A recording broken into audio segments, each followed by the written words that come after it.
இன்றைக்கி நான் உங்கள்கிட்ட ஷேர் பண்ணுற கண்டென்ட் என்னென்னு பார்த்தீங்கன்னா, குறள் அப்படிங்கிறத வந்து எழுதியிருப்பாங்க. அது வந்து என்ன சொல்லுவாங்கன்னா, இந்த திருமந்திரம் எழுதியிருக்காரு இல்லையா, அதோட சுருக்கம். இது வந்து 310 குறள் இருக்கும். அது வந்து 3000 பாடல்னு சொல்கிறோம் இல்லையா. இது வந்து அப்போ ஏன் இது சொல்கிறோம் அப்படின்னா, அது ஒரு பக்கம் ஒரு ஞானம் ஒரு வகை, இது ஒரு வகை. திருமூலரின் திருமந்திரத்தோட சுருக்கம் அப்படின்னா, இவங்க எவ்வளோ ஷார்ட்டாக சொல்லியிருக்காங்கன்னு பாருங்க. இதுதான் அதோட நோக்கம்.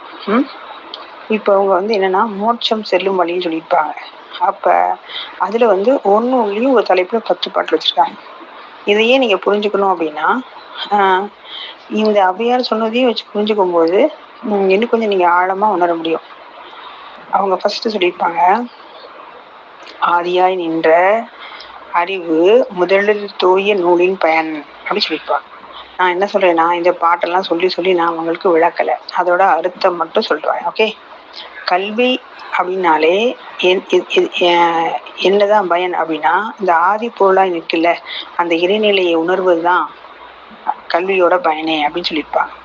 இந்த பரவழி சக்தியானது, இங்க இருக்க வெட்டவெளி சக்தியானது தன்னுள் இணைத்து, அந்த சக்தியானது தன்னுள் இணைத்து எதை உருவாக்கிக்கணும், விண் வாயு அக்னி நீர் நிலம் என்றது பஞ்ச பூதங்களுக்குள் உயிராக விளங்குவதால் அதாவது அந்த பரவழி சக்தியானது என்ன உண்டாகுதுன்னா, பிறப்பு என்பது உண்டாகிறதுன்னு சொல்லியிருப்பாங்க. அந்த உயிர் காந்த சக்தியின் மாற்றங்களான இந்த பஞ்ச மாத்திரைகள்னு சொல்லுவாங்க. அது என்ன தெரியுமா, ஒளி, ஊறு, உணர்வு, காட்சி, சுவை, மனம். இந்த அடிப்படை இச்சைகளே என்னத்துக்கு உருவாகுது, வினைப்பதிவுகளை உருவாக்கும்னு சொல்றாங்க. சரியா, எங்கும் எல்லா இடத்துலையும் நிறைஞ்சிருக்கு அந்த வெட்டவெளி. இந்த உடலுக்குள்ள உருவம் கொண்டது எதுக்குன்னா, அறநெறி, செல்வம், காமம் மற்றும் தன்னை அறிந்து பரவழியாம் வீடு அறிதல் என்பதாகும். இதோட நோக்கமே என்ன, உருவம் எடுத்ததின் பயனே என்ன, நான் இந்த 4 தான். சரியா, அப்ப இந்த பஞ்சபூதம் என்னவா கன்வெர்ட் ஆயிருக்குன்னா, நிலம், நீர், தீ, காற்று, விண், இந்த 5 தோற்றங்கள் இருக்குல்ல, இதெல்லாம் எங்க உருவாகுது, நிலத்தில் உருவாகுது. நீர், தீ, காற்று, விண், இந்த 4 எங்க இருக்கும், நீர்ல இருக்கும். தீயும் காற்றும் விண்ணும் இந்த 3 தோற்றங்களும் தீயில இருக்கும். காற்றும் விண்ணும் இந்த 2 தோற்றங்களும் காற்றுல இருக்கும். அப்ப அந்த விண்ல தான் விண் என்னும் உயிர் தோற்றம் உண்டாது அப்படின்னு சொல்லியிருப்பாங்க. அவங்க 5 மூர்த்தி இருக்கும், மாயன், பிரம்மன், ருத்ரன், கேசன்.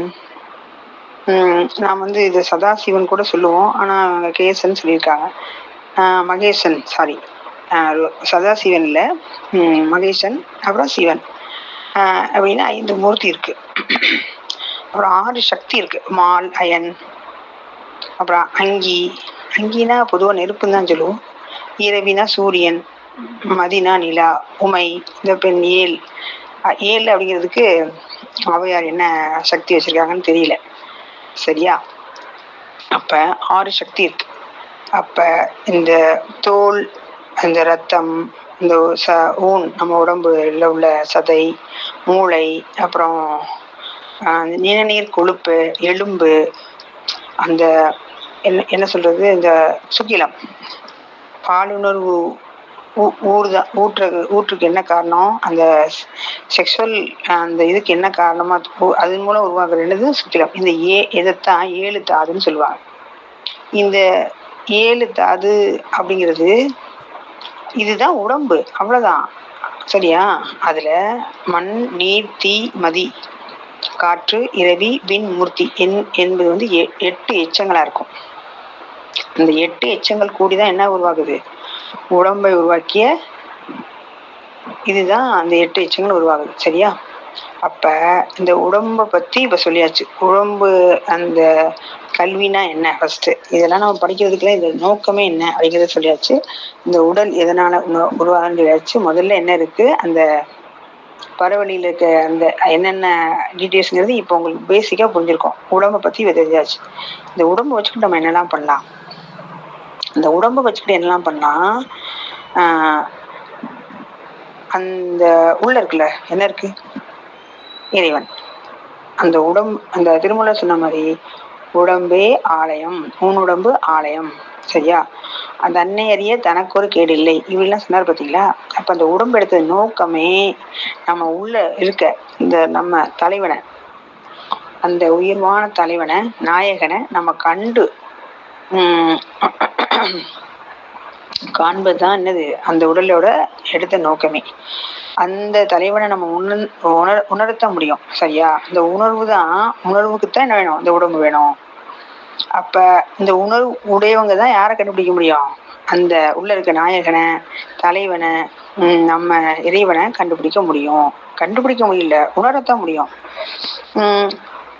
அதாவது இந்த என்ன அரிது அரிது மானிடராய்புரத்துல இந்த அம்மா சொல்லியிருக்காங்கல்ல, அந்த உயர்வான என்ன சொல்றது, உயர்வானன்னு சொல்றதை விட என்ன சொல்றது, விலை மதிக்க முடியாத சொல்லாத, அதாவது அந்த உடம்பை பெற்றிருக்கும் பயணம் என்ன தெரியுமா? உள்ள வந்து நம்ம வந்து அந்த இறைவனோட சார்ந்து நம்ம உணர்றதுதான். நம்ம கிட்ட இருக்க உள்ள இருக்க ஒரு இறைவனை வந்து நம்ம வந்து சார்ந்து உணர்ந்து அவங்க கூட சேர்ந்து கொள்றதுதான் இந்த இந்த உடம்பை நம்ம வந்து பெற்றிருக்கிறதோட பயன் அப்படின்னு சொல்லியிருப்பாங்க. சரி, பிறந்துட்டோம். அது பிறந்தாலே என்ன ஆகும்? நம்ம இறந்துதான் போனோம். அந்த அந்த பிறந்துட்டாலே என்ன செய்யும் தெரியுமா? அந்த பிறப்பின் பயனை என்னதுதான் துறக்கிறது தான். ரைட்டு. அந்த பிறப்பின் பயனை வந்து தூய நெறியில தான் வாழணும். தூய நெறியில என்னது? ஒழுக்கம். அதை விட என்னன்னா, சரி வாழ்ந்து போயிருங்களேன், என்ன சொல்றது, என் வாழ்க்கையை நான் வாழ்ந்து போயிடுறேன். அதைத்தான் நம்ம வந்து அவங்க வந்து ஒழுக்கம், இந்த திருக்குறள்ல நிறைய இதெல்லாம் சொன்னது, அப்புறம் அறநெறி நூல்கள் இதெல்லாம் சொன்னதுக்கு என்ன காரணம்னா, எப்படி வேணா வாழலாம் இல்ல, இப்படித்தான் வாழணும்னு சிலது இருக்கு. இங்க மனிதர்கள் எப்படி வேணா வாழ்றாங்க. அதனாலதான் வாழ்ந்துட்டு அதை நான் துறக்குறேன் அப்படிங்கிறாங்க. அந்த அந்த துறப்பது என்ன தெரியுமா? ஐம்புல ஆசையைத்தான்.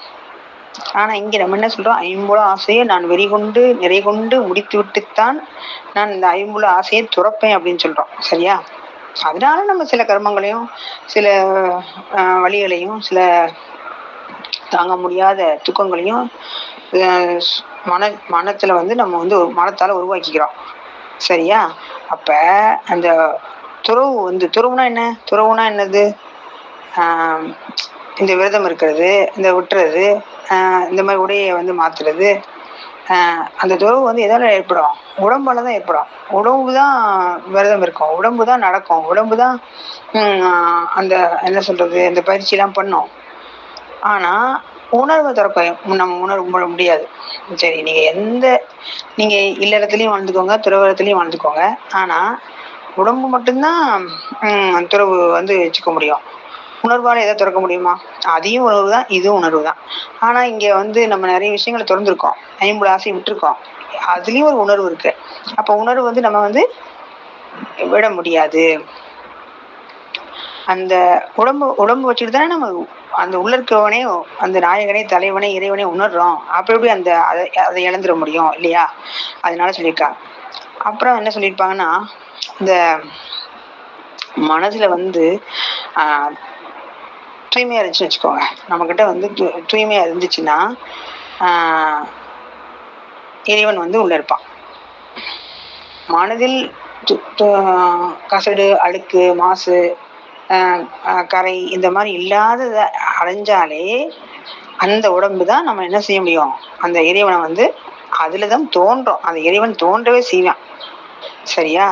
அந்த உடம்பு நம்ம வந்து உடம்பை வந்து பற்று வச்சுக்கிறோம்ல, என்னோட உடம்பை காதலிக்கிறேன், என்னோட உடம்பு ஒரு பொசசிவ்னஸ், ஒரு அழகு, அது ஒரு கர்வம், அது வந்து ஒரு பேராசையும் கூட. அப்ப வந்து என்னன்னா, அந்த பற்று தான் நம்ம என்ன பண்ணுதுன்னா நமக்கு உடம்புல இருக்க உணர்வுகளையும் வெளிப்படுத்தும். நம்ம பேசுறோம், நம்மளோட பேச்சு, அதுக்கடுத்து உணர்வு, தொடுறது, பார்க்கறது, இந்த மாதிரி எல்லா உணர்வுகளையும் வெளிப்படுத்துறது என்னது? அந்த உடம்பு தான். உடம்பைத்தான் நம்ம கவனிக்கிறோம். எல்லாரோட உடம்பும் எல்லாருக்கும் ஸ்பெஷல், அப்படிதானே? காக்கைக்கு தன் குஞ்சு பொன் குஞ்சு மாதிரி எவ்வளோ பெரிய என்ன மாதிரி இருந்தால் கூட அவங்கவுங்களுக்கு அவங்க உடம்பு. மற்றவங்கள பார்த்து அழகா இருக்காங்க, அழகா இல்லாமல் இருக்காங்கிறது வேற விஷயம். ஆனால் அவங்கவுங்களுக்கு அவங்கள முதல்ல பிடிச்சாதானே அந்த அந்த பிடிச்சா மட்டும்தான், அந்த உடல் பற்று இருந்தால் மட்டும்தான் அந்த உள்ள இருக்க ஓசை என்னது, அந்த நிறைய தியானம் பண்ணும்போது தவம் பண்ணும்போது உள்ள ஓசைகள்லாம் கேட்குங்கிறாங்களே, அதையும் அந்த உணர்வுமே வெளிப்படுத்தும். அந்த இந்த அந்த நேசம் தான், அந்த உடம்போட பற்று தான் இந்த மாதிரி எல்லாம் உருவாக்குது. நீங்க உடலே இல்லைன்னா எங்க கூடி அந்த இதை கேட்பீங்க? இந்த உள்ளுணர்வு, அந்த இது அதுக்கப்புறம் உணர்வு வெளிப்படுத்துறது. காதலாகி கண்ணீர் மல்கி கசிந்து உருகி அப்படின்னு வருது. சரி, அப்போ வந்து எங்க அந்த உணர்வு இருந்தா தானே வரும். அதுக்குதான் சரியா, அந்த உடம்போட பயன்தான். இப்ப உம் அந்த உயிர் வந்து இருக்கணும் அப்படின்னா அந்த உடம்பு வந்து இருந்தாதான். உடம்பு இல்லைன்னா என்ன ஆகும்? உயிர் வந்து இருக்காது. அதனால நீங்க வந்து இறைவனை வந்து தேடணும் அப்படின்னு சொன்னா அந்த என்ன செய்யணும்? இறைவனை தேடணும். உடல்லையோ மனசுலயோ நம்ம என்ன செய்யணும்? அந்த இறைவனை வந்து வச்சுக்கணும் அப்படின்னு சொல்லியிருக்காங்க. இதுதான் அந்த உடம்போட பயன் பத்தி சொல்லியிருப்பாங்க. உள்ளுக்குள்ள அதுக்கு துணை நிற்கிறது, உடம்புக்குள்ள அதுக்கு துணை நிற்கிறது என்னன்னா அந்த ஈசனை வந்து நம்ம உறுதியா பிடிச்சுக்கணும். அதுதான் இந்த உடம்பு இருக்கக்கூடிய எல்லா பயனும்.